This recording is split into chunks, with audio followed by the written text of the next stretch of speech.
So mga kapanalig no, Jesus Healer nagbabalik sa lahat. So Jesus Healer kilala sa lahat. Lahat ng pasyente at lahat ng magpapagamot sa atin. So ito yung mga ating mga pasyente kapanalig no. Si Sir, musta naman ka Sir? Bibinta na. So duhang balik ni review. Kini si Sir, musta naman ka? Okay na. Okay na. Naulian na gyud, ulian na. Ulian na. Oh, ulian na. Oh, Malayo siya, lagi itong amahan. okay na gyud. Oo. Glory to God jud, glory to God. Makainom na ganik. So Gamay, bahal. so may ngano naulian ka unsa may mga istorya sa Ginoo, unsa may Aan ko salamat ko si kay Tasan. ah, Nga giayo ko niya. makainom na gid ka karon makainom. Sigurado na makalapad na. Lapad na. Oo. So lamin na kuno kay kaon og karne kuno mga kapanalig no. So share na po do.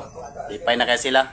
So kilala ang Bayani Espiritu Healer, yung account natin noon, Jason Espiritu Healer pero ni-report hindi bali makapanalig no. Pagpatuloy tayo sa pagpagamot at pagtulong sa mga taong na need na kailangan ng tulong sa espiritual na paraan. At God bless everyone. Jason Espiritu Healer, bumahal sa lahat.